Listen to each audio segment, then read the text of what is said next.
신약성경 히브리서 제12장 1절에서 3절까지 하나님의 말씀을 새번역 성경으로 봉독해 올리겠습니다.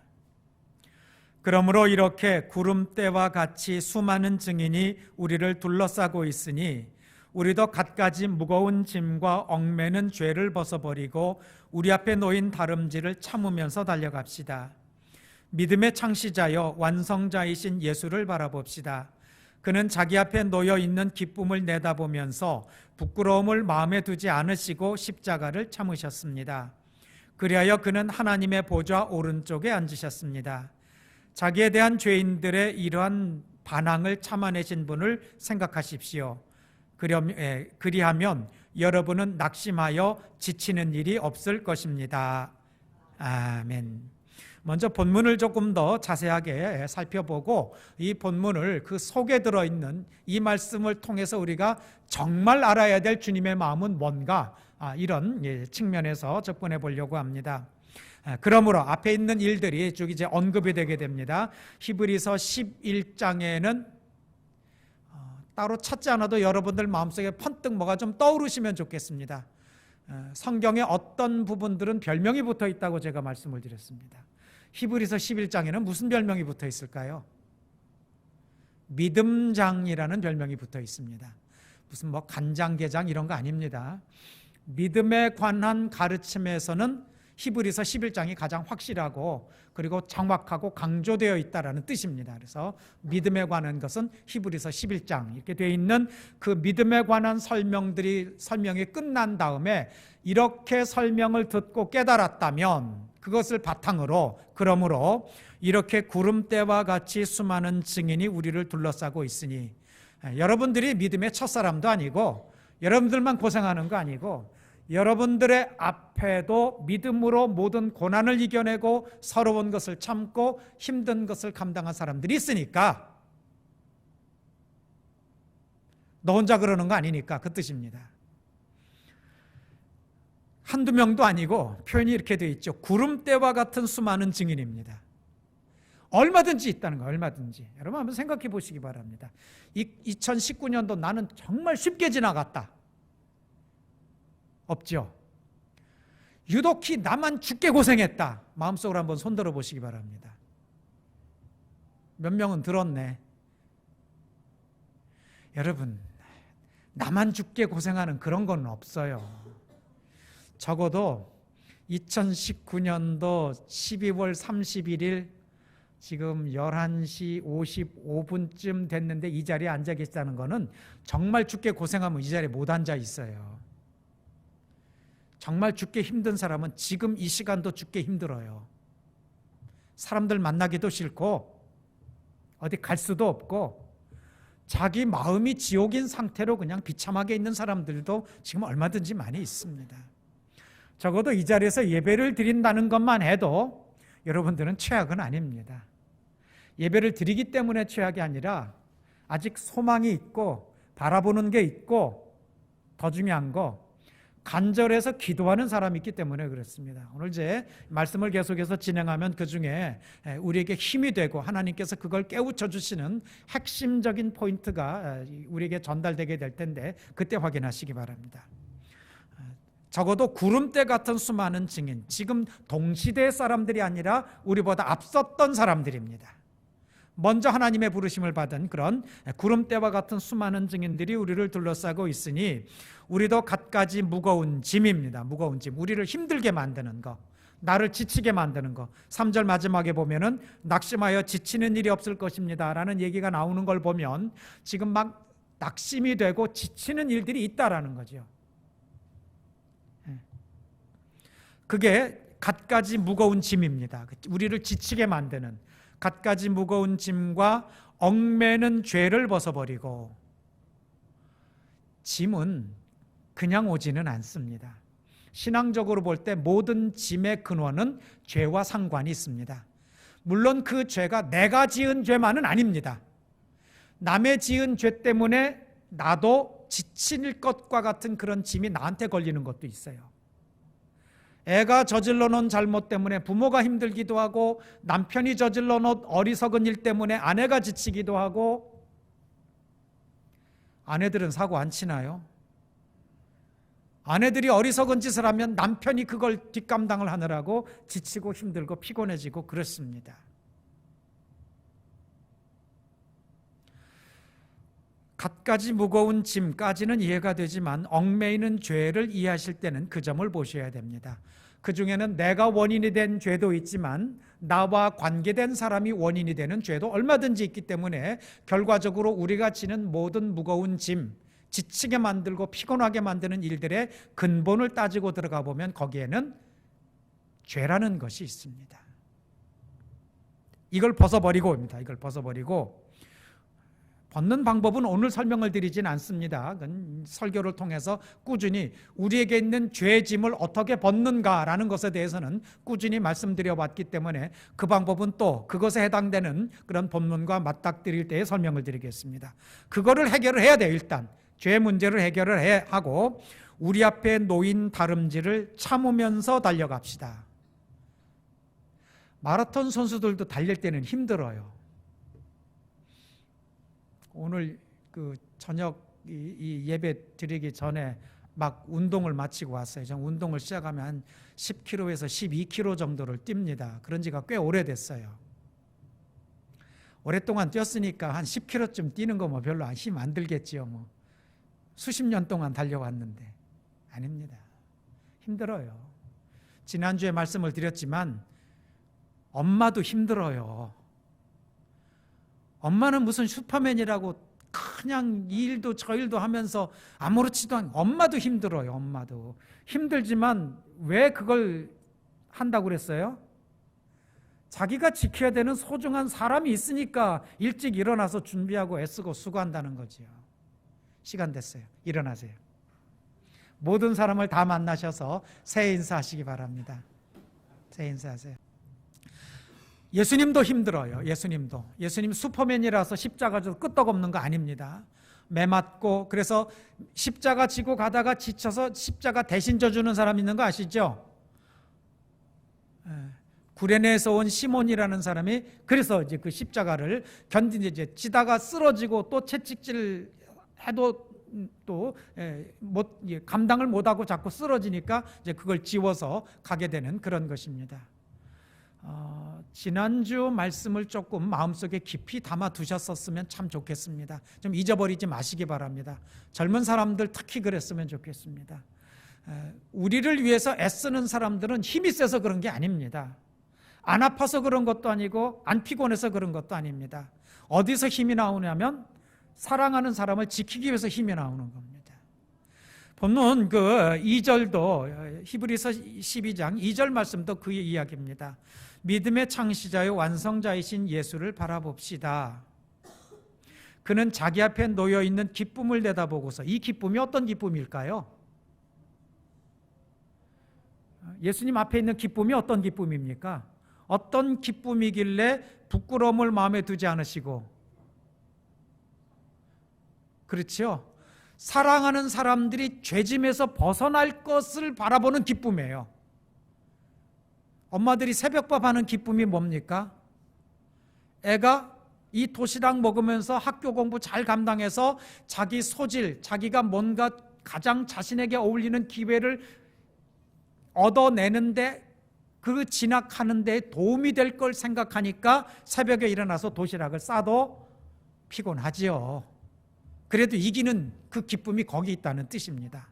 그러니까 이 기쁨을 좀 잘 알아봤으면 우리 성도들이 이 성경을 읽으시면서 이 기쁨이 어떤 기쁨인지에 대해서 이해가 좀 명확해지면 좋겠습니다. 자기 앞에 놓여있는 기쁨은 룰루랄라 신나는 기쁨이 아닙니다. 내가 지켜야 되는 사랑하는 사람이 지금 헤어나지 못하는 죄짐 때문에 괴로운 그걸 벗어나게 해주는 그걸 기쁨으로 알고 그걸 생각하니까 매 맞고 옷 다 찢기고 사람들 침뱉고 조롱하고 십자가 지고 가는 부끄러움을 마음에 두지 않으시고 십자가를 참으셨다라는 거죠. 영화 얘기를 하나 하려고 합니다. 요즘은 이 영화 안 볼 거예요. 누구를 위하여 종은 울리나라는 제목인데 저는 소설을 먼저 읽었습니다. 어네스트 해밍웨이라는 사람의 소설인데, 해밍웨이는 좀 이름은 알 겁니다. 무기여 잘 있거라, 누구를 위하여 종은 울리나. 하지만 이제 노벨 문학상을 받게 된 작품은 그 두 작품은 아닙니다. 노인과 바다로 이제 노벨 문학상을 받게 되는데, 의외로 해밍웨이의 세대를 일컫는 문단에서의 명칭이 따로 있습니다. The Lost Generation이라고 합니다. 잃어버린 세대라고 합니다. 2차 세계대전 이후에 인간성이나 인간의 존엄성에 대한 이런 것들이 황폐해져 버립니다. 전쟁 나니까 그동안에 뭐 소중하게 여기던 거, 뭐 귀한 거, 존엄성, 이거 다 아무것도 아니더라. 죽이고 배반하고 부시고 불지르고 온갖 유치하고 치사하고 비열한 짓 다 하더라. 사람들이 인간성이나 도덕이나 지켜오던 가치에 대한 것을 완전히 환멸을 느끼게 되는 이제 그런 세대. 그래서 그런 소중함을 또는 존중함을 잃어버렸다 해서 잃어버린 세대라고 일컫는 그런 세대의 대표적인 문학가가 어네스트 해밍웨이입니다.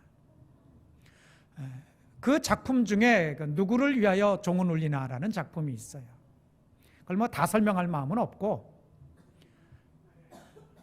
그 마지막, 그 소설보다는 영화가 마지막에 인상이 더 강렬합니다. 마지막에 이제 그 남자 주인공, 거기에서는 이제 역은 이제 게리 쿠퍼가 그 역을 했는데, 로버트 조단이라는 사람입니다. 로버트 조단이라는 미국 사람이 스페인 내전에 참전한 종군 기자. 그 사람은 그냥 참전한 사람인데, 마지막 다리를 폭파하고 이제 철수하고 그러다가 이제 이게 포탄을 맞아서 부상을 입습니다. 그러니까 자기가 도저히 살아날 길이 없다는 걸 알고 자기 팀들은 이제 철수하게 도망쳐 나가도록 하고, 자기가 그래서 이제 기관총을 붙들고 쫓아오는 추격대를 향해서 이제 엄호를 하는 이제 그런 장면이 나옵니다. 끝까지 총을 쏘고 이제 그 추격대를 저지하다가 이제 피를 너무 많이 흘리고 의식이 이제 흐려집니다. 이제 더 이상은 못 견디겠다 생각을 합니다. 근데 내가 이 자리를 지키지 못하면 빠져나가야 되는 내 동료들이 빠져나가지를 못하는 거예요. 계속 내가 이 자리를 지켜야 되는데, 그때 이제 생각합니다. 그 빠져나가야 되는 동료들 중에 누가 있냐면, 누가 여기서 얘기를 딱 해주면 좋은데, 그때 막 배우로 등장해서 앳된 얼굴에 잉그리트 버그만이라고 마리아를 떠올려요. 내 피가 다 쏟아져도, 내 힘이 다 빠져도 마리아를 지키기 위해서라면 내가 다시 총을 잡을 수가 있다는. 영화 얘기하는 건 아닙니다. 그만큼 사랑하는 사람이 있어서 그걸 지키려고 힘을 낸다는 얘기를 하려고 하는 거예요. 여러분, 이제 마음으로만 손을 얹고 한번 생각해 보시기 바랍니다. 내 피가 내 몸에서 다 빠져나가도, 의식이 흐려져 봐도 내가 지켜야 되겠다고 할 만큼 사랑하는 사람이 있나? 대부분은 우선은 있어요. 새끼, 자식은 그렇게 지킵니다. 자식 말고도 있나 한번 생각해 보십시다. 자식만큼은 아니겠지만 나한테 소중한 사람이 있어서 이 사람을 위해서라면 내 몸에 피가 다 빠져나가도, 내 의식이 희미해져 가도, 이를 악물고서라도 다시 내가 내 할 일을 해야 되겠다라고 마음먹을 만큼 그런 사람이 있나 하는 거지.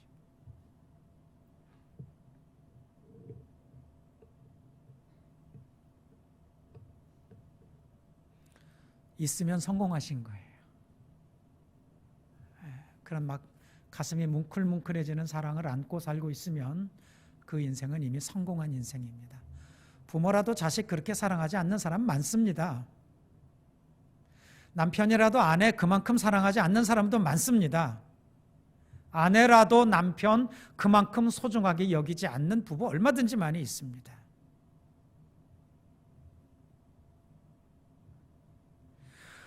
근데 오늘 본문 2020년도를 맞이하는 우리 성도들에게 하나님께서 주시는 오늘 본문의 12장 2절은 그 얘기를 하는 거예요.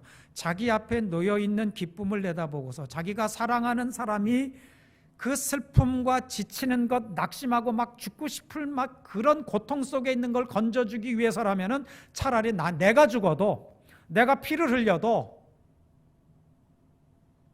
나는 기쁘다는 그분을 좀 생각하자는 거예요. 그분 생각하면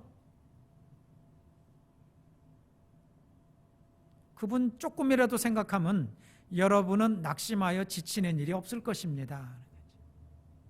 이 관계가 별로 명확치가 않으니까 조금만 뜻대로 되지 않으면 지치고 조금 좀 힘들면 포기하고 이렇게 된다는 겁니다. 한 10km 이상을 뛰다 보면은 유혹이 들어옵니다. 처음에 한 2, 3km 뛸 때는 이제 호흡을 좀 조절하느라고 조금 힘들고, 근데 그때 포기하는 법은 별로 없어요. 한 4, 5km 정도까지는 좀 달리는 재미가 있습니다. 그때는 달리는 재미가 있는데 언제가 힘드냐면은 한 7km, 8km 이때쯤 될 때가 힘들어요. 운동량은 이미 충분해요. 그때쯤 되면은. 그때는 이제 유혹이 옵니다. 누가 보는 사람도 없고 오늘은 더군 날도 추워요. 왜 이렇게 추운지 좀 건너뛰고. 저도 포기할 수 없는 게 우리 딸내미가 걱정해요. 내 체중이 늘면 우리 집안에 이제 병력이 화려해서 무슨 뭐 고혈압, 당뇨,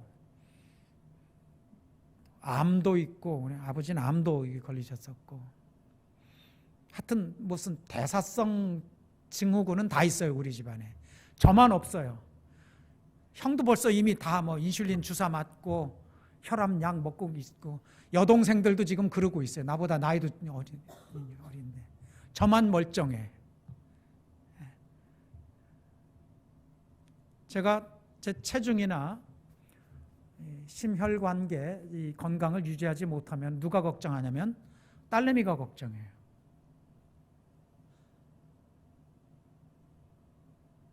그러니까 한 6, 7km쯤 돼서 아유 그만 뛸까 하다가도 헐떡거리고 더 뛰는 거는 내가 지켜야 될 사람이 내가 건강해야 되니까. 얘는 지가 낳은 아들, 나한테 손자지요. 이 탈 자전거를 내가 만들 줄 알고 있고, 그 나무에다가 집 져줄 거를 할아버지가 틀림없이 집을 져줄 거라고 믿고 있고, 전 그럴 거고.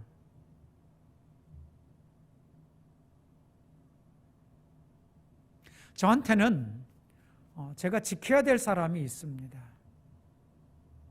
가족 얘기는 우리 각자가 겹치니까 한 얘기고, 그거 외에도 저한테는 제가 지켜야 될 분들이 있습니다. 이 자리에 계신 분들입니다. 우리 성도들이 교회와 신앙에 대해서 환멸을 느끼지 않도록 제가 지켜야 될 책임이 저한테 있습니다. 교회가 그런 게 아니라 이게 얼마나 귀한 것이고 소중한 것인기에 예수님께서 스스로가 머리가 되시면서 너희가 몸을 좀 이루어라라고 우리한테 주신 건데, 우리나라를 망치는 두 군데가, 한 군데는 국회고 한 군데는 교회라고 할 만큼 엉망진창이 되어가지고 보통의 사람들이 교회가 얼마나 좋은 데인지를 알지를 못합니다. 얼마나 좋아야 하는 데고 내가 교회에 몸담고 있다는 게 얼마나 하나님이 나한테 귀한 선물을 주신 것인지를 우리가 잘 모르고 지나가는데, 그 본래의 좋은 교회 모습을 보여야 될 책임이 1차적으로 저한테 있습니다. 우리 성도들한테도 있으십니다. 서로서로도 그러셔요. 교회 찾아와서 예배를 드리는 사람 중에는 내 마음에 맞는 사람도 있지만 내 마음에 안 맞는 사람도 있습니다. 잘 알아듣는 사람도 있지만 잘 못 알아듣는 사람도 있어요. 쓸데없는 말을 좀 많이 하는 사람도 있고 한 얘기를 또 하는 사람도 있어요. 그래도 교회는 똑같은 사람들이 모여서 하나가 되는 데가 아닙니다. 여러분 그거 꼭 아셔야 됩니다. 한 마음으로 하나가 되게 하시옵소서 하니까 똑같은 수준으로 똑같이 뭐 이렇게 생각하고 배려하고 봉사하고 짐을 나눠지고, 절대로 그렇지 않습니다. 교회 하나 되면 똑같이 되는 거 아닙니다. 그건 공산당입니다. 똑같이 맞추겠다는 거는. 교회는 서로 다른 사람이 서로 다른 것을 인정하되 나하고는 안 맞지만 저 사람은 저 사람대로의 삶이 있고 그 특징이 있고 하나님께서 그 사람을 기뻐하시니까 그 부분은 내가 접어두겠다. 그렇게 해서 하나가 되는 겁니다.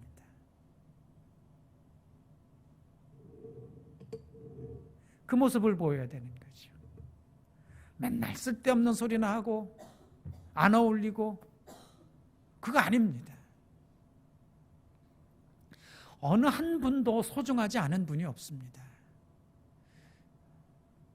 제 스스로를 생각해봐도 저는 곰곰이 생각해보면 참 하나님께서 나 어렸을 때부터 어쩌면 그렇게 나를 나중에 이런 일로 쓰시려고 나를 준비시키고 훈련시키셨을까가 정말 기가 찰 정도로 하나님 날 그렇게 만들어 가셨어요. 감사한지 모릅니다. 저만 그랬겠습니까? 여러분 솔직히 한번 생각해 보십시다.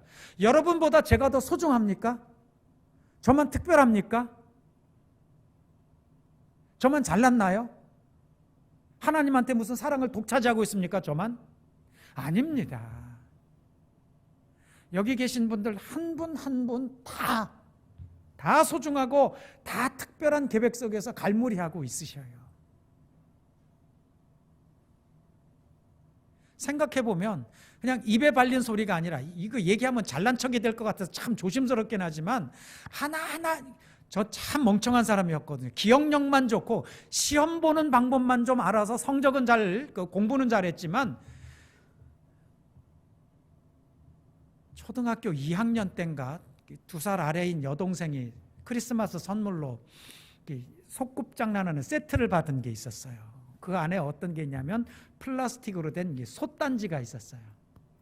그걸 이제 선물로 받았으니까 여동생하고 같이 소꿉장난을 하면서 거기다 밥을 한다고 정말 거기다 쌀을 씻어가지고 쌀을 넣고 그 솥을 어디다 올려놨냐면 내가 연탄불에다 그걸 올려놓은 거예요. 밥이 돼야 되는데 밥이 되는 게 아니라 솥이 막 쭈그러들더니 불이 붙어버리더라고요. 그런데도 그게 플라스틱이라 불이 붙었다고 생각을 한 게 아니라 이거 물을 붓어야 되는데 물을 안 부고 밥을 하면서 물을 안 부어가지고 솥이 탔구나라고만 생각을 했어요. 단순하고 아주 멍청하고 별로 머리가 좋은 사람이 아닙니다. 단순하고 그렇기 때문에 오히려 고지곳대로 책을 읽고 그 대신 기억력은 좀 좋아서 읽은 걸 오래 잘 기억하는 그것 가지고 공부는 잘했지만 그런 어떻게 보면 한쪽으로 비어있기 때문에 하나님께서 시키신 훈련들이 있어요. 얘 이대로 놔뒀다가는 인생 제대로 못 살게 생겼구나. 그래서 시키신 훈련들이 있으셔요. 힘든 일이고 아픈 일이었고 괴로운 일들이었지만 그런 것들이 저를 다듬어 나갔고 나중에 되었을 때 저보다 훨씬 똑똑하고 머리 좋은 사람들하고 이야기를 하거나 어울려도 밀리지 않을 만큼 하나님께서 훈련을 시켜놓으셨더라는 거지.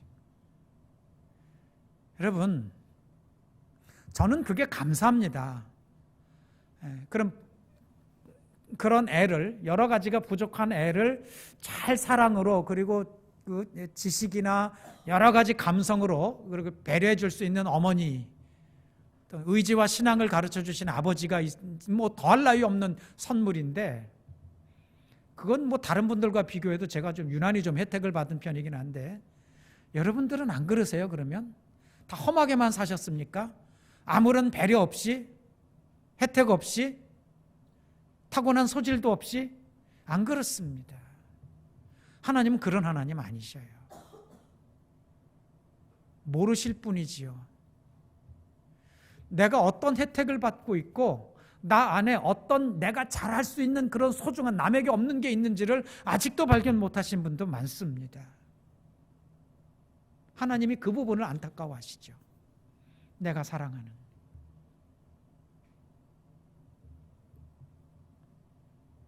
발견 못하신 만큼 지치세요. 어차피 고생은 똑같이 합니다. 다 힘들어요. 누구든지 합니다. 여러분 재벌은 안 힘들 것 같아요? 연예인은 안 힘들까요? 유현진 안 힘들까요? 손흥민은 신나겠지? 아닙니다. 그 사람들도 다 힘들어요.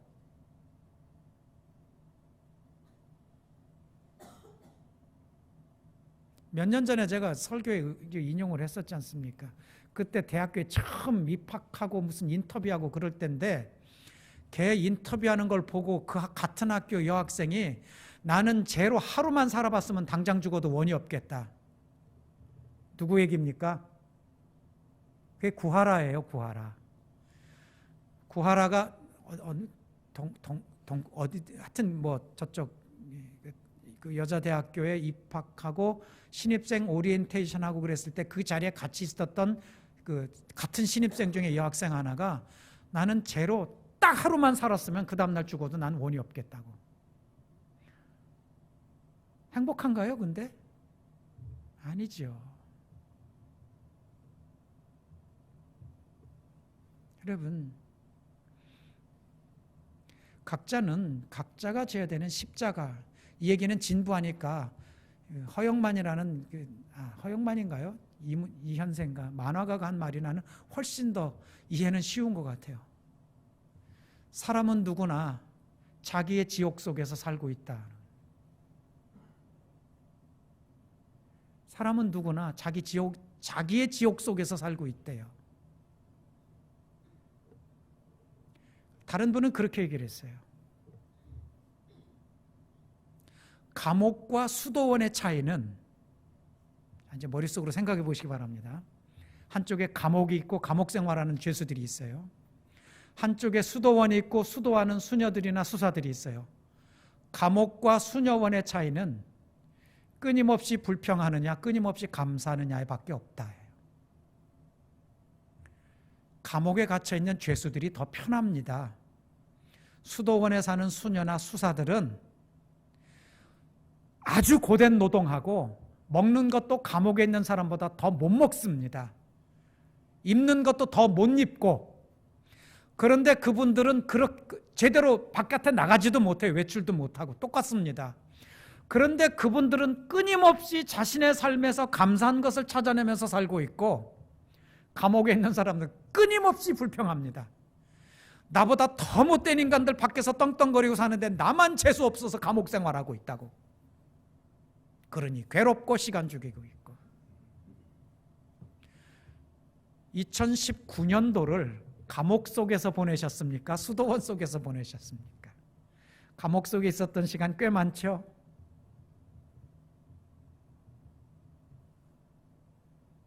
(2020년도에는) 수도원에, 아니 교회에 주님의 품 안에 있는 시간이 훨씬 많으시기를 주님 이름으로 축원을 드립니다. 들어서만 그런 것이 아니라, 아직 조금 더 해야 됩니다. 들어서만 그런 게 아니라 마음에다 좀 집어넣으시고, 그 다음에 서러울 때, 너무 실망스러울 때, 아무도 나를 도와줄 사람이 없는 것 같을 때,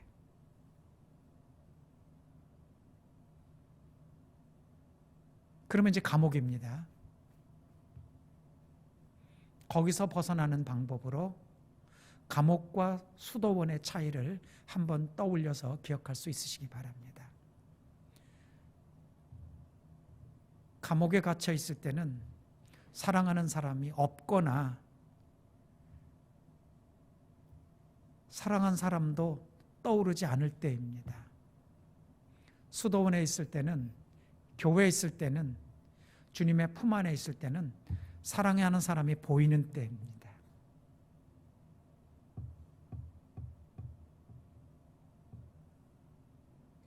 저는 작정했어요. 2020년도는 우리 성도들 멱살을 잡는 한이 있더라도 잘 되는 꼴을 제가 좀 봐야 되겠습니다.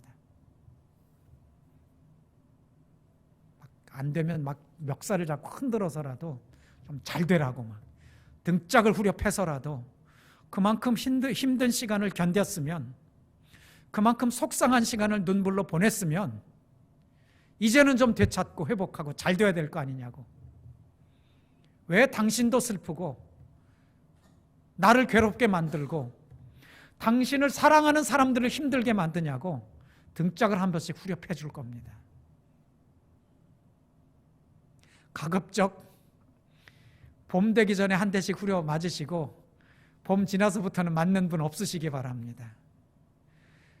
그 말이 신나면은 여러분도 좀 그러시기 바랍니다. 좀 봐가지고. 자꾸 또 감옥에 스스로를 가두려고 하는 사람이 있으면 멱살을 좀 움켜잡든지 등짝을 후려펴서라도 거기서 나와서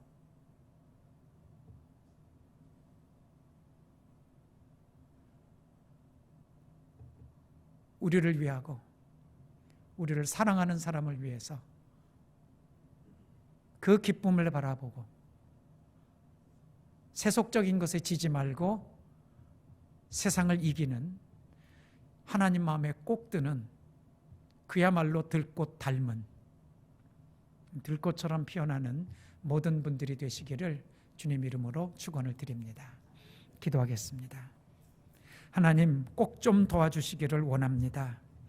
들꽃 같은 교회를 내 신앙의 터전이라고 알고 그적지 먼 길 불편한 교통편 마다하지 않고 마음을 재촉하고 몸을 일으켜 예배드리러 나오는 우리 성도들을 꼭 좀 기억하여 주시옵소서. 견딜 만큼 견뎠고 참을 만큼 참으면서 주님 바라보고 십자가 붙들고 있습니다. 하나님 도와주셔서 이제는 그로 인한 향내가 나게 하시고 그로 인한 열매가 맺혀지게 하시고 눈물 나도록 감사한 일들이 하나씩 하나씩 그 삶에 이루어지게 하여 주시옵소서. 각자에게 이루어지는 일로 인하여 감사할 뿐만이 아니라 우리가 서로에게 이루어지는 일로 인하여서 더욱더 신이 날 수 있도록 서로 잘되게 하여 주시옵소서. 만날 때마다 신나고 소식 들을 때마다 기뻐서 하나님 감사합니다. 그냥 하는 얘기가 아니라 정말 감사합니다라는 감사가 모일 때마다 예배드릴 때마다 서로 마주칠 때마다 우리의 심령에서 하늘나라로 울려 퍼질 수 있도록 주님 역사하여 주시옵소서. 예수님 이름 받들어 기도드립니다. 아멘.